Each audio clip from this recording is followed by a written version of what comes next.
আমার আগে মুসলিম বান্ধবী ছিল, বিয়ে হওয়ায় চলে গিয়েছে। এখন 2 জন হিন্দু বান্ধবী আছে, তাদের সাথে সম্পর্ক ভালো। সমস্যা হচ্ছে না চাইতেও ওদের মূর্তির দিকে চোখ চলে যায়। এতে কি আমার গুনাহ হবে? বিশেষ দ্রষ্টব্য, পড়াশোনার জন্য সম্পর্ক ভালো রাখার জন্য যেতে হয়, না হলে ওরা মন খারাপ করে। প্রিয় বোন, আমরা আপনার এই প্রশ্নের উত্তর দেওয়ার আগে ছোট্ট করে যে কথাটা বলবো সেটা হলো, ইসলামের একটা শক্তিশালী নির্দেশনা আমাদের জন্য রয়েছে, যেটা কোরআনে কারীমের মধ্যে আল্লাহ রাব্বুল আলামিন অনেকগুলো আয়াতে পরিষ্কার আমাদের জন্য বলে দিয়েছেন। আল্লাহ রাব্বুল আলামিন বলেছেন, ইয়া আইয়ুহাল্লাযীনা আমানু লা তাত্তাখিযুল ইয়াহুদা ওয়ান নাসারা আউলিয়া বা'দুহুম আউলিয়াউ বা'দ। ইয়া আইয়ুহাল্লাযীনা আমানু লা তাত্তাখিযুল লাযীনা ইত্তাখাযু দীনাহুম হুজওয়ান ওয়া লা'iবান মিনাল্লাযীনা উতুল কিতাবা মিন ক্বাবলিকুম। আল্লাহ রাব্বুল আলামিন পরিষ্কার বলছেন, যারা তোমাদের দ্বীনকে ঠাট্টা বিদ্রূপ করে তারা তোমাদের বন্ধু হতে পারে না। আর আগের আয়াতে পরিষ্কার বলে দিয়েছেন, ইহুদি মুশরিক সহ ইসলাম বিদ্বেষী যারা রয়েছে তারা কিছুতেই মুমিনের বন্ধু হতে পারে না। কোরআনে কারীমের আরেক আয়াত আল্লাহ রাব্বুল আলামিন বলেছেন, লান তানালুল বিররা হাত্তা তুনফিকু মিম্মা তুহিব্বুন।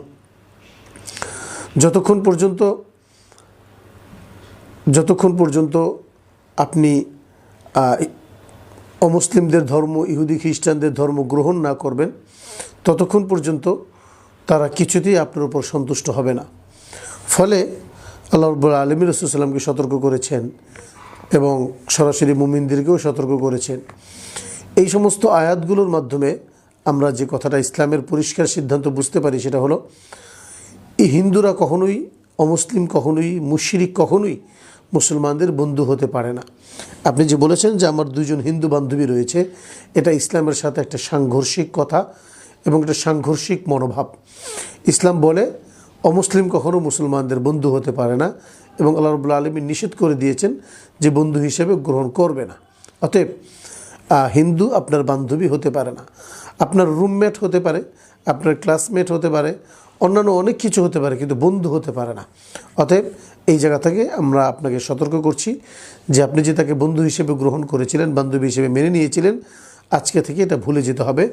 মনে রাখতে হবে, সে আমার রবের সাথে শিরিক করে, আমার রবের সাথে সে নাফরমানি করে। অতএব আর যাই হোক, সে আমার বন্ধু হতে পারে না। প্রিয় বোন, এরপরে আপনার প্রশ্নের যে মূল জায়গা সেটা হলো যে পড়াশোনার জন্য তার কাছে যেতে হয়, তখন সেই মূর্তি আপনার চোখের সামনে পড়ে। হ্যাঁ, আপনি যদি ইচ্ছাকৃতভাবে মূর্তির দিকে না তাকান অথবা মূর্তির দিকে ভালোবেসে না তাকান, ইচ্ছাকৃতভাবে তাকাইলেন কিন্তু তাকানোর সাথে সাথে আপনার ভেতরে একটা ঘৃণা চলে আসলো, একটা ঘেন্না কাজ করছে, ভালোবাসা তো কাজ করছেই না, তাহলে এই তাকানোর দ্বারা কোনো অপরাধ হবে না। বরং আপনার যদি মূর্তির দিকে তাকাইতে গিয়ে আপনার কাছে ভালো লাগা কাজ করে, তাহলে বুঝতে হবে আপনার ঈমান নেই, আপনার মনের ভিতরে শিরিক বাসা বেঁধে বসেছে। অতএব তাকানো অপরাধ নয়, তবে তাকানোর পরে এই মূর্তির প্রতি ভালো লাগা, এটা হলো অপরাধ। সুতরাং এটা আমরা বুখারী শরীফের যে ঐতিহাসিক হাদিস, প্রথম হাদিস, সে হাদিস থেকে আমরা কিছুটা বুঝতে পারি। আল্লাহ রাসূল সাল্লাল্লাহু আলাইহি ওয়াসাল্লাম বলেছেন, ইন্নামাল আমালু বিন্নিয়াত ওয়া ইন্নামা লিমরিইম মা নাওয়া। একজন মানুষ যে নিয়ত করবে সেই নিয়ত অনুযায়ী তার ফলাফল আসবে। আপনি যখন এই মূর্তির দিকে তাকানোর সময় যখন আপনার ঘৃণা কাজ করছে, তখন এই ঘৃণাটা আপনার ঈমানকে মজবুত করবে।